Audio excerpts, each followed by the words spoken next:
Camera's on. We're live from council chambers.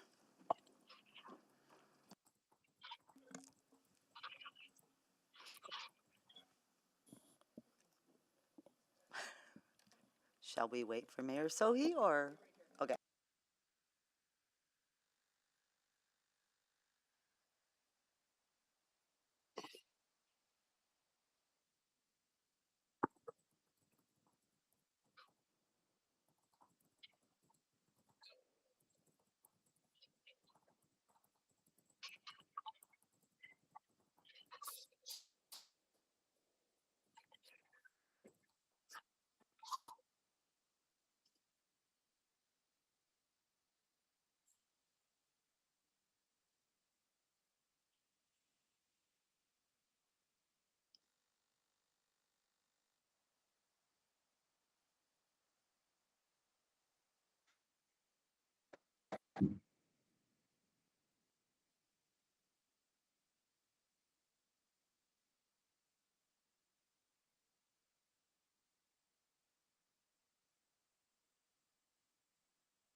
All right, so we are back in public.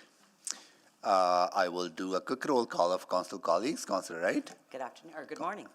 Councillor Knack, Good morning. Councillor Princeby, Hello. Councillor Stevenson, Good morning. Councillor Paquette, Good morning. Councillor Tang, Hello. Councillor Hamilton, Good morning. Councillor Rutherford, Good morning. Councillor Salvador, Good morning. Councillor Cartmel, Good morning. Councillor Rice, Good morning. Councillor Jans. Good morning. Okay, Councillor Knack, you want to move the recommendation? Yes, so I will move, I believe it's that attachment 1 be added to the October 2nd, 2024 Employee and Legal Services Verbal Reports, and that the recommended actions outlined on slide 25 of attachment 1 of the October 2nd, 2024 Employee and Legal Services Report be approved, and that the October 2nd, 2024 Employee and Legal Services Report may remain private pursuant to sections 24 and 25 of the Freedom of Information and Protection of Privacy Act. Second. Second by Councillor Wright, so please vote.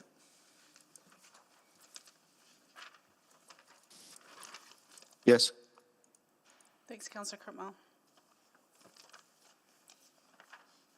We have all the votes. Display the votes, please. That is carried. Okay, thanks everyone.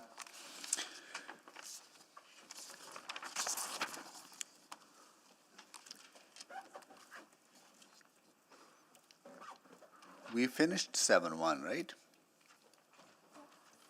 And we finished 7-2, we finished 7-3, and we finished 7-4 as well, right? And 7-5, and 7-6, and we finished 7-7. So we're back to 7-8, supporting vulnerable Edmontonians. Okay. Councillor Stevenson? Yes, thank you, Mr. Mayor. So do we need to move to bring 7-8 forward, or it's just the item that's up? I think it's the next one. It's in the order. You're good. It says Okay. where there it is. Yeah. Great, thank you. I really appreciate the conversation that we had yesterday evening. I've just been reflecting on what actions we could take as a city right now. Anyway, I will just put a motion on the floor and then I'll introduce it. Yeah. So I'd like to move that administration, 1, provide publicly accessible written documentation outlining the policies and processes involved in removing encampments, including but not limited to a list of risk factors considered when triaging the closure of an encampment site, and B, a process for confirming day of shelter capacity. And secondly, that administration solicit feedback from social agencies and others with lived experience about the risks created by removing encampments, including an assessment of severity and likelihood of risks occurring, and use this feedback to inform possible adjustments to policies and procedures, including but not limited to protocols for removing encampments during extreme weather activations if individuals are not able or willing to go to shelter. Can we put that on the screen, please? And need a seconder? Second. Okay, second by Councillor Tang. Okay. I'll wait till, we'll start your timer and wait till it's on the screen so that everyone can read it. I can put it in the chat as Okay, please.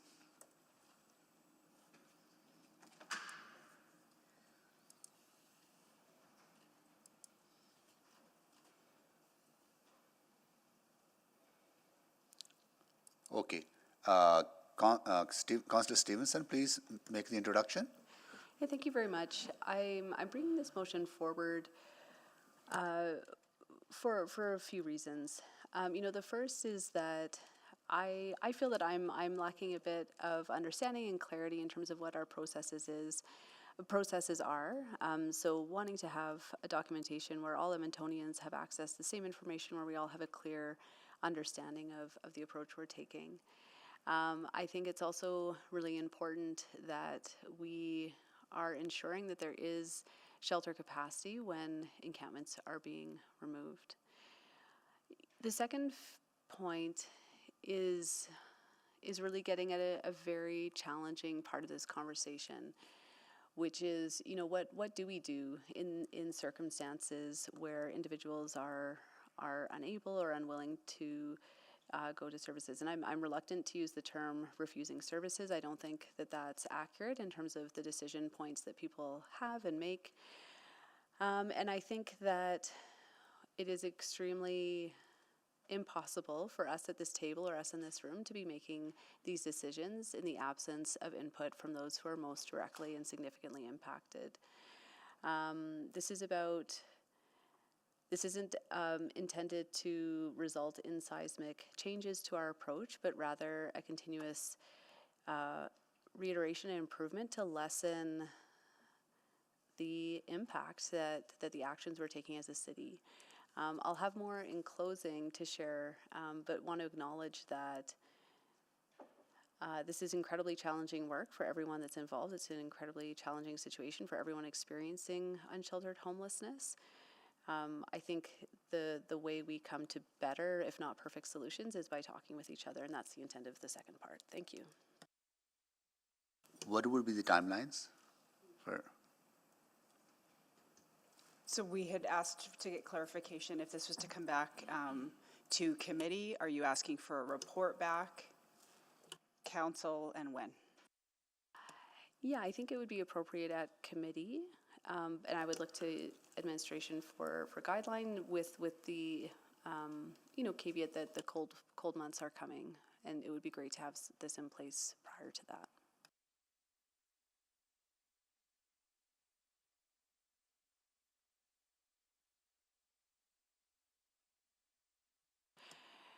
Yeah, I mean, also open. I think there's interest across all of my colleagues, so maybe council is the better venue for the discussion. Yeah, I would say because of the interest from everyone, council will be more appropriate. Great. So maybe just looking to administration in terms of what may be feasible. I think I heard reference to some upcoming conversations that were happening. Yeah, I think, first off, thank you for this motion and thank you for your passion on this and recognizing the heaviness of this work that we all carry. I appreciate that. In terms of wanting to really get it right, I would seek the usual 13 weeks to complete this work, but would start the conversations immediately as soon as we can. That would be my recommendation. You have your time. You have your 5 minutes. Yeah. Okay. So 13 weeks. Sorry, I'm just trying to. This would be in January. Yeah, I mean, I think I'm comfortable with that, recognizing that a report preparation takes a fair bit of time. would there be a commitment from administration to begin incorporating some of those findings even prior to report back to council? Well, I can't make a commitment to like what I can and won't do with the information, but if it's operationally feasible and it contributes to everyone's safety and public safety, I'm not going to hold good ideas and not do them. So we will use our best judgment. Okay. I appreciate that. I mean, I would welcome input from my colleagues in terms of what the urgency that they feel. I mean, it is urgent. It's very urgent. I also think it's something important to get right. So certainly happy to hear from my colleagues if they have thoughts on timelines. Thank you. Councillor Wright? Thank you. I'm just wondering, could we maybe just more quickly get an update on what the current process and risk assessment is that's used for encampments? Like, by memo, even? Certainly, and the intention is to provide that same information on the website as quickly as possible. So that can be done within the next week to 2 weeks, just depending on how fast we can create the content, get it approved and posted by our web teams. Okay, because you're already doing the work. It's just we Correct. need some way to communicate it to the public. So Absolutely. that would be wonderful. So I can do both. I can create the memo and do the website update. What's your preference? Both? Both. Okay, we can do that. We don't ask for much. Okay, thank you. And then to the mover, or well, actually, maybe I'll ask you, Ms. Fleming, because I know my concern is the type of shelter capacity or the type of shelters that's available and it being appropriate. But we don't necessarily get that data from the province, though, right? No, we do not. Okay, because I was going to consider and ask for a friendly amendment to make it to amend it to say confirming appropriate day of shelter capacity. Yeah, I'm not sure being that directive helps us operationalize this. Okay. And, in conversations with the province, there's an opportunity, just let us do the work and figure out how we can confirm shelter capacity. Let's give us that opportunity to do that work. Okay, and who was it that had the WhatsApp app? That had the, Yeah. that's how some of the okay. Okay, I thought there was some other way that capacity was checked by the different operators. Yeah, Okay. and the whole system is challenged by not having adequate technology, not having adequate case management. Like there's a myriad of issues here when it comes to data and live counts and all the things that further challenges the sector. Okay. Okay, so you don't need a motion or anything to get that other information up on the website and a memo to council? No, those are still my marching orders from yesterday. People were taking mad notes, and we will provide that memo as well as, according to this motion, provide that information publicly on the website. Okay, perfect. Thank you. Thank you. Councillor Principe? Thank you, Mr. Mayor. So from my understanding, what I just heard is that this is not publicly accessible. I mean, I know we've discussed it in public in the past, so it's not private information. However, it's not publicly accessible information. It's I'm just that confused. on our website, we just have not delved into the level of detail that is being requested now, and that's what we can do. Okay, but it has been things that we've discussed in council several times, correct? Yes, there have been a number of council conversations on this topic. Right, yeah. And then for the second bullet point, is it my understanding that administration has not been soliciting feedback from social agencies? No, we have done that. I think the question here is just being more particular around risk. I think that is the nuance that I'm reading in this motion. Okay. Can you explain that to me? Risk in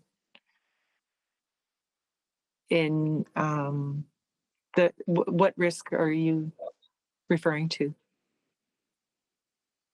So is that to administration or the mover?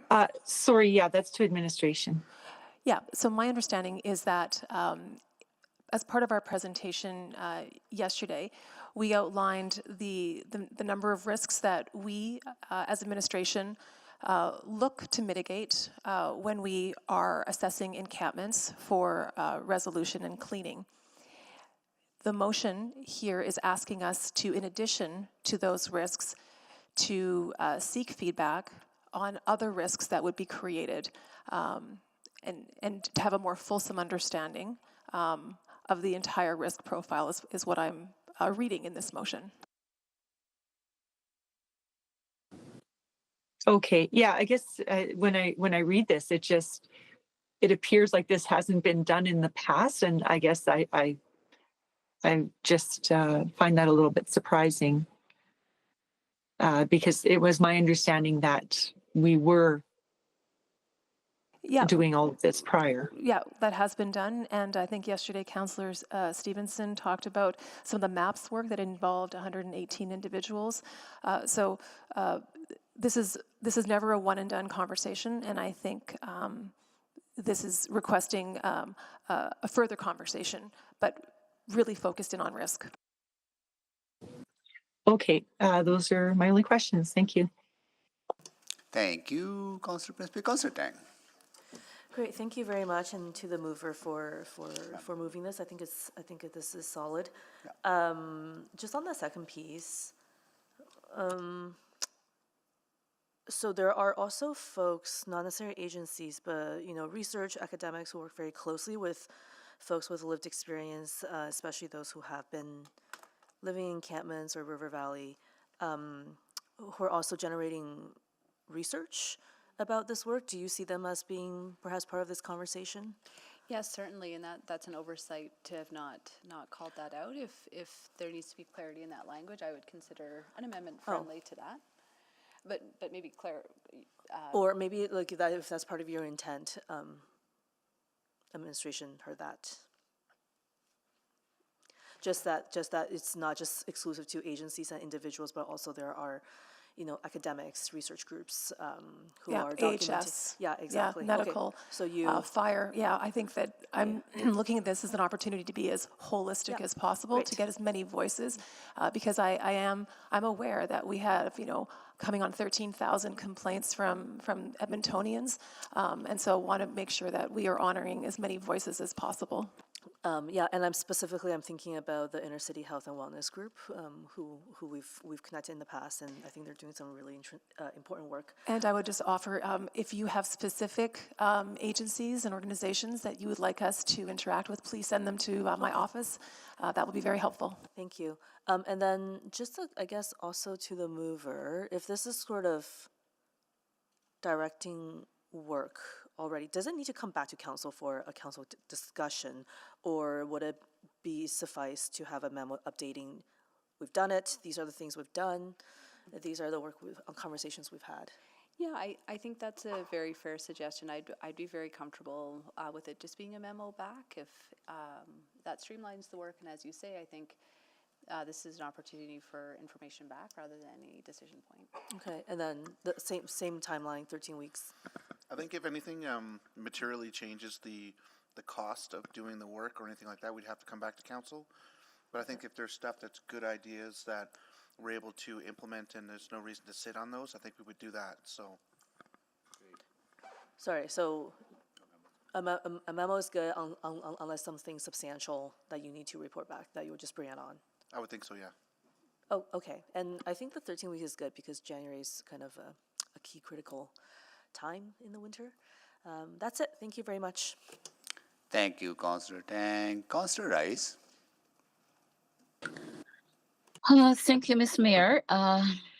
So the question, very quick question, and because this is a complicated, also there is a legal case involved.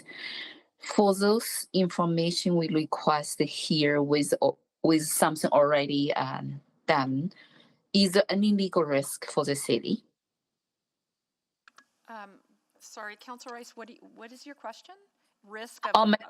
My question is looking at, is there any legal risk? Because I heard about these decision-making report come back to council or memo come back to council. So no matter is memo and reports, all those information we request here in this motion will become public. I assuming based on what I read the motion. Is there any legal risk for the city or not? Well, I think once the team, once we all, working with Jen and her team, we'll determine what can be released in public and if there are elements to be in private. I don't think, at this stage, I don't see a legal risk. And in fact, I see some of the information in terms of, for example, posting online our risk factors and what we consider, like taking into consideration, that actually helps us legally. So I think we will just assess as this work proceeds what risks might lie in terms of sharing publicly. Okay, so that's very good to hear that.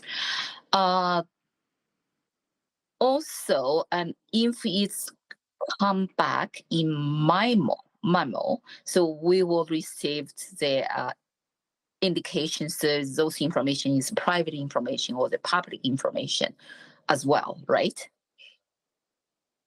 If it come back through memo, not come back the report, or because right now at this moment, what I heard is we're still need to assess the information, what type of information will become public, what type of information will be private. So through the, through the drafting of the memo, we will consult with legal, and that will determine what elements can be public and what elements can be private. Okay, thank you. That's all my questions. Thank you, Councillor Rice. Councillor Rutherford? Yeah, I really like the idea of a memo. I just wanted to follow up on Mr. Rovar's response to your line of questioning a little bit earlier. While there could be financial impacts, you know, we receive stuff with options with financial impacts for information all the time. Could that not just be incorporated into part of the memo? And then if a councillor so wishes to make a notice of motion and debate that based on what information is in the memo, rather than it coming back as a report? I would think so, as long as it's just not material in nature. I think there's, like, when I look at costs, I'm thinking like large scale change in the way we do business, the impact of that cost of this, if that changes the service levels or impacts in that regard, I think there might be have some conversation there. But if it's low level, I'm sure we could just keep that in the memo itself and then look to see if there's something that needs to be discussed.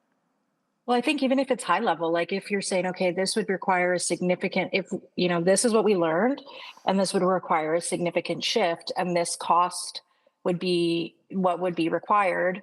Let's say we did lower that, because I used to work on winter emergency response in the tri-region, and I know that like the significant exponential amount of winter emergency responses, for example, that would be activated at -10 versus -20. It's significant. But I don't see why that couldn't still be in the memo. And then unless you receive direction otherwise from council through a notice of motion, administration would continue as, so you would outline those costs, but it would be up to a councillor in reading that motion to bring that forward as a notice and debate that. Yeah, I understand what you're saying now. Absolutely. I think that would be, definitely we would outline what the cost implications would be in that report. If council would choose to go down that route, then you would make a motion to do so, right?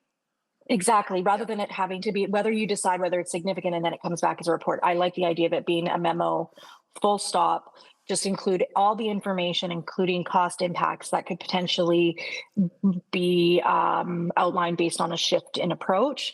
And then any councillor that reads that memo and chooses to debate it can move that as a notice of motion for us to debate. Yeah, it makes absolute sense to me. We absolutely could do that for sure. Okay, and so just, I can't see the whole motion. Does it say memo? So should it, like, does it say memo in this? No, Do we need a friendly? It doesn't yet, but can.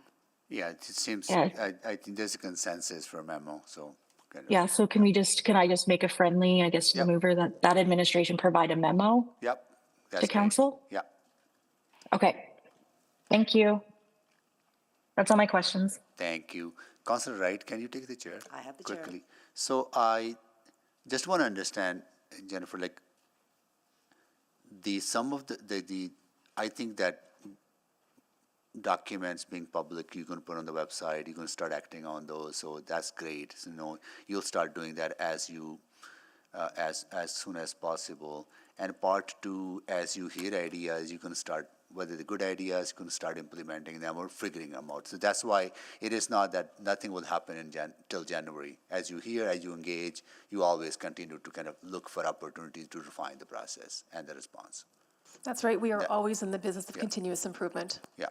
And you were already planning to engage with social agencies, so this will happen now, right? And then, and some of the other experts in this field. So it's kind of, this is not, you will continue to do this work, right? So that's what I know. That's all I need to know. That's correct. Great, good.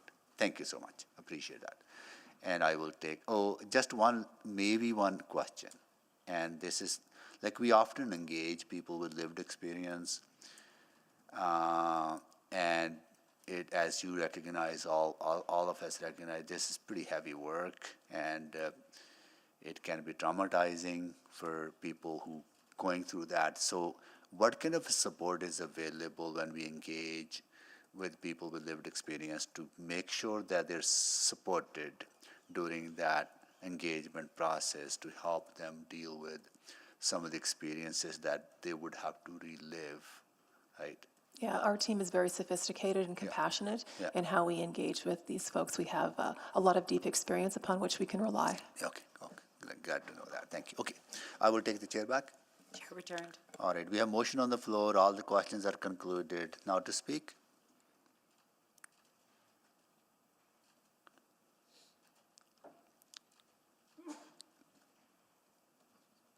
Okay, Councillor Stevenson. Mr. Mayor, I can't log on to speak. Okay, Councillor Paquette, go ahead, please. Okay, thank you. I appreciate this motion. But I just want to say a few quick words it's not even quick. There's no such thing as a safe encampment. While managing them may reduce harm, the risks remain high. Encampments expose people to potential violence, crime, certainly unsanitary conditions and health hazards like exposure to extreme weather. And the question about what is the greater harm is a good one. Encampments, we can't guarantee that they're safe, and the resources that would be required to manage them to safety would push us into tens of millions of dollars. That then raise the question of opportunity costs about what is the best use of that money to help people in need. And then for many, shelters don't feel like a safe option. Concerns about personal safety, lack of cultural safety, not knowing whether there's a space for them, especially for people in minorities, make shelters unappealing. And these aren't just perceptions. In many cases, they're very real barriers. The city has pushed for minimum shelter standards to address these issues, but the province has yet to fully implement them. And for folks who are listening, shelters are provincial. We might as well just call them provincial shelters from now on in order to eliminate that confusion. But this inaction leaves many with no choice but to turn to encampments despite the well-documented risks. What we truly need, obviously, and we've said this over and over again, so I will say it one more time, a focus on supportive housing with wraparound services transitioning people toward affordable, permanent housing. But housing alone isn't enough. We need a robust, coordinated approach to mental health, addictions, and poverty mitigations if we're going to make a real impact. A person working at minimum wage in this province and in this city is going to have a hard time just maintaining housing, much less anything else. There are real policy concerns here. People struggling with these challenges require more than just a roof over their heads. They need access to comprehensive supports to end the homelessness cycle. And we know this approach works. Supportive housing combined with wraparound services reduces homelessness, improves health outcomes, and ultimately saves money. And we have the proof. And we've shared that proof over and over and over again. The numbers are clear. Investing in these things costs far less than repeatedly managing the impacts of the status quo. But instead of acting, the province continues to drag its feet. Rather than stepping up and working with us on real solutions, we're seeing delays, finger pointing, and excuses, potentially for political gain. And that isn't leadership. It's playing politics with people's lives. Every day of inaction increases the risks for those living in encampments and costs taxpayers more and more as we continue to fund ineffective short-term measures as all levels of government. We know what needs to be done on a municipal level. We are on the front lines, and we need action, not empty promises. And if this motion gets us one step further along that path, then it has my full support. And I thank the councillor for putting it forward. Lives depend on it, and the risks of the status quo are simply too high. We need better information, apparently, in order to build our argument to better action. Thank you, Mr. Mayor. Thank you, Councillor Paquette. Councillor Stevenson to close. Thank you very much. My colleague spoke very well and covered many of the points that I wanted to touch on as well. So to echo those sentiments, encampments are not safe. I don't know anyone that wants to see encampments as a permanent part of our city or our landscape. And any response that we are making to them is imperfect because it's not a solution to what's underlying the reason for them being there.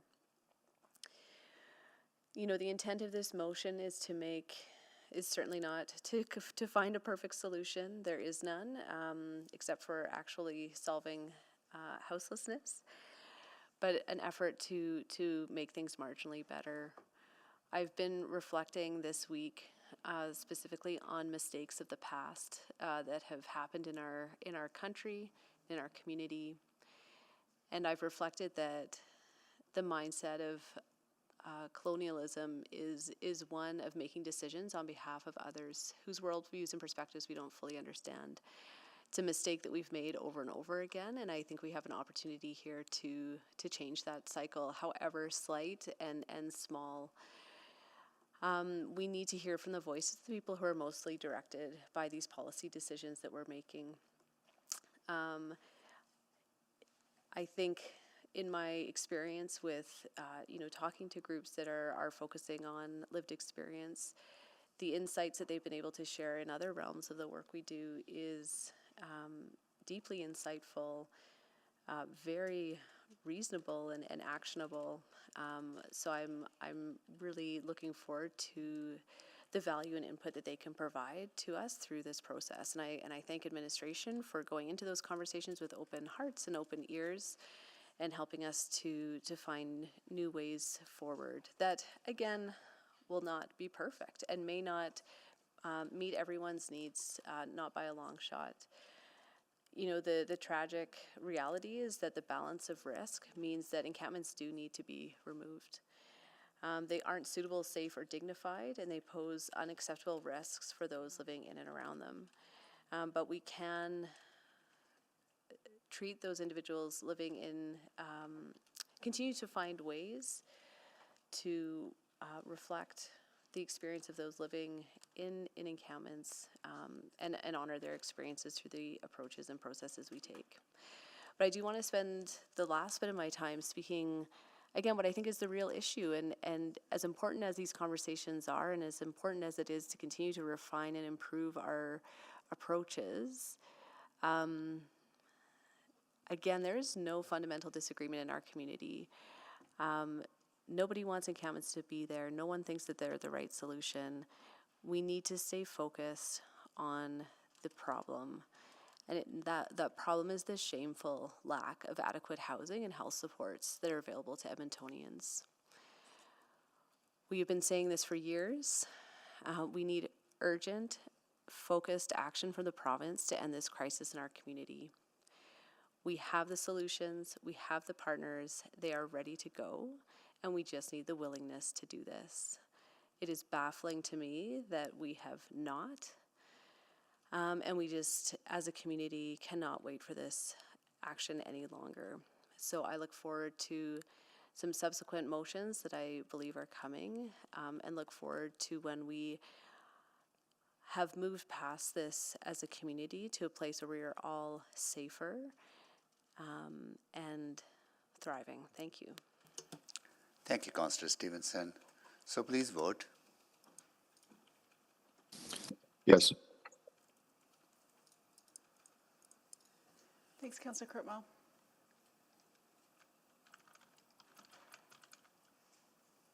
We have all the votes. Display the votes, please. That is carried. I gotta go, Councillor. Right? Can you take the chair? I have the chair.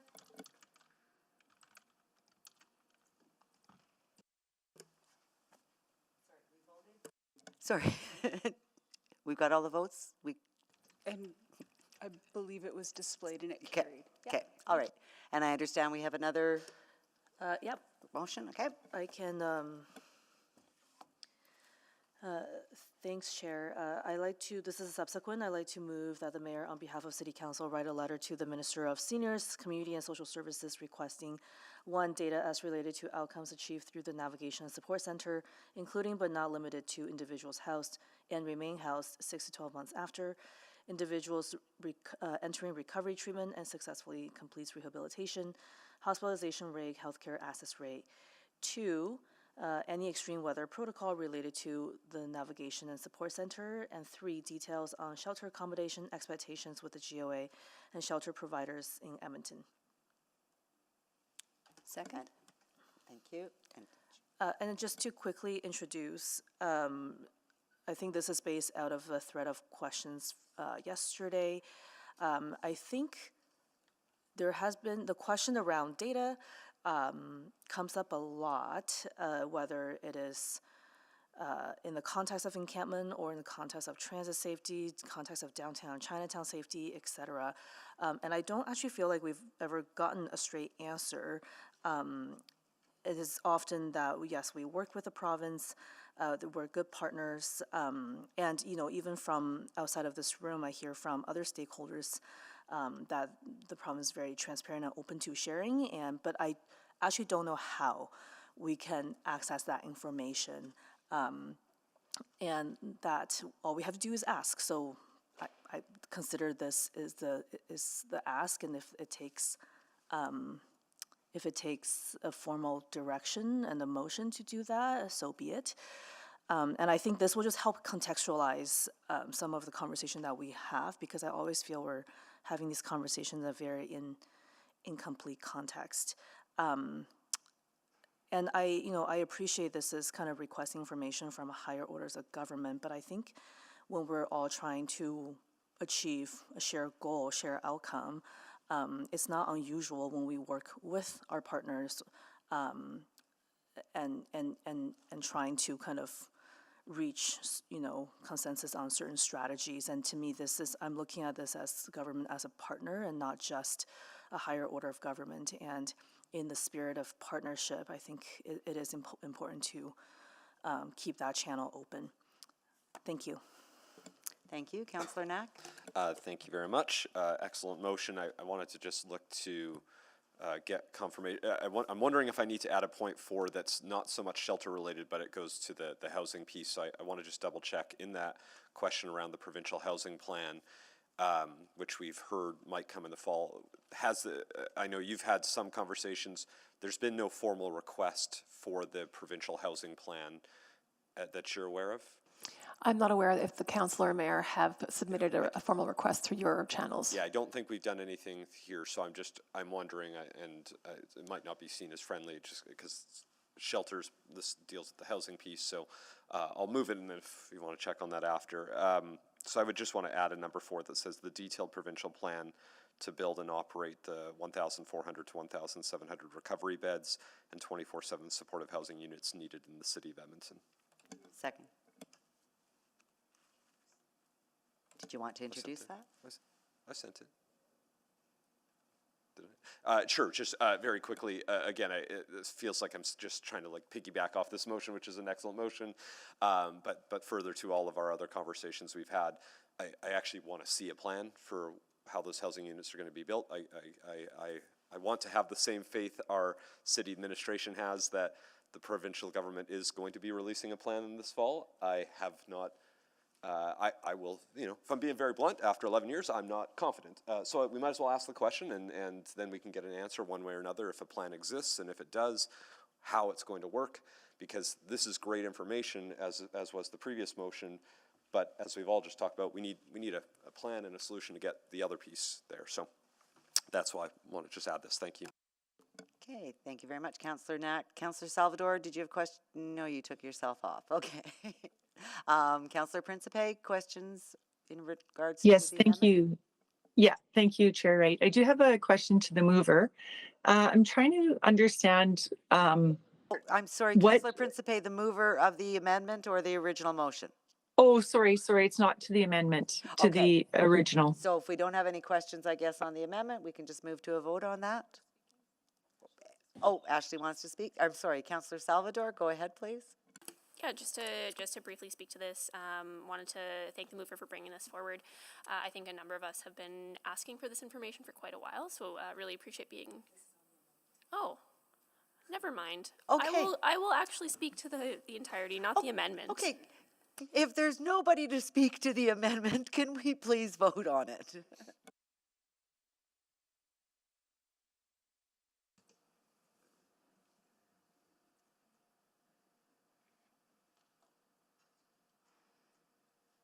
Just waiting on a couple more votes.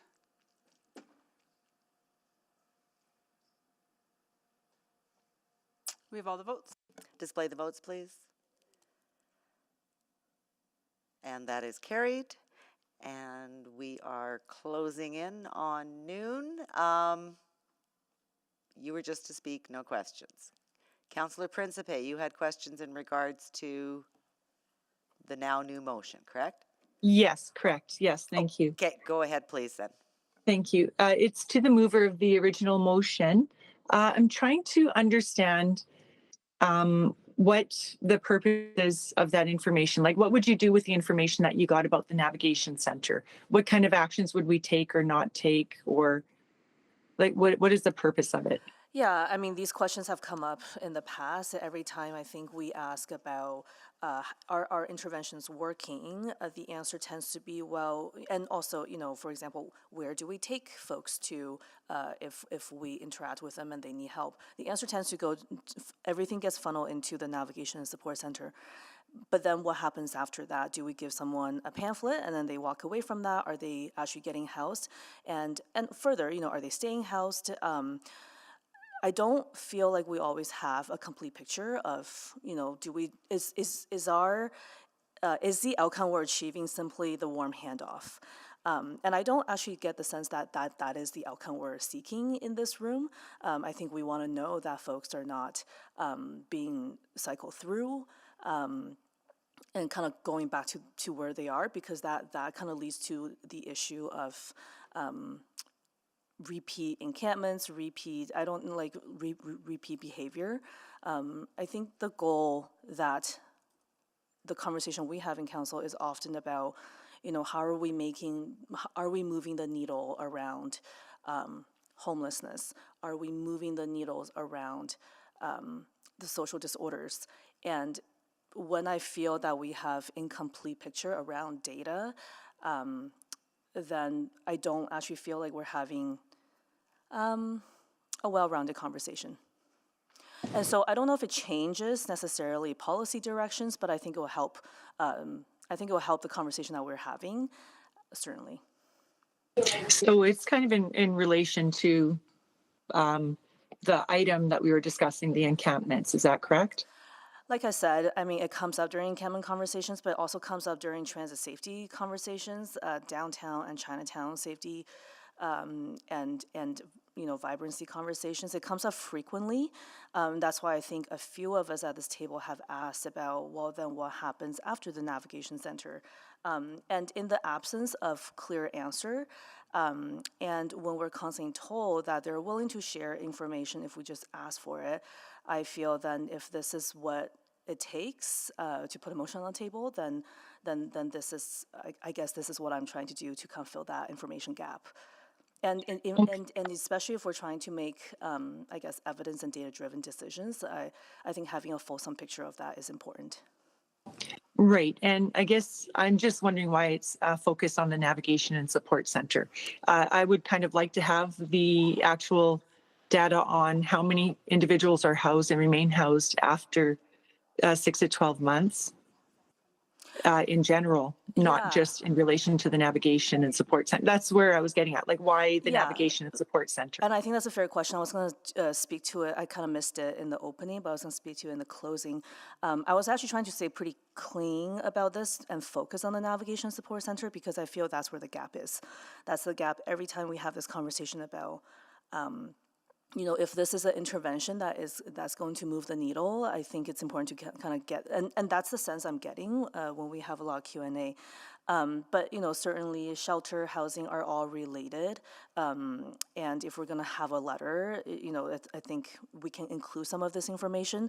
I was also trying to be careful about what information is already publicly available, and I think some of the ones that you're asking for are out there in the data portal that we can kind of look up, but there are information that we can't. And if there are sensitivity around some of the data, I think we should be able to address that. But if the gap is, well, you just have to ask for it and we will provide that information, then I will at least like to make the ask. Okay. Yeah. Thank you for those answers. Thank you. Okay, we are at the noon hour. We have another meeting here at noon. So we will recess and then rejoin back in here after our 1:30. And I will make a motion that we reconvene in private. Thank you. Subject to 24 and 16. And 16 of the Freedom of Information and Protection of Privacy Act. Thank you. Any questions? No, please vote. Can we do with unanimous consent? Would you mind terribly? Just because we got I'm to good transition. for it. Thank you. Saw no objections. That's carried. Okay. Perfect. Thank you. We are We're just going to recessed. transition over to the meeting. So if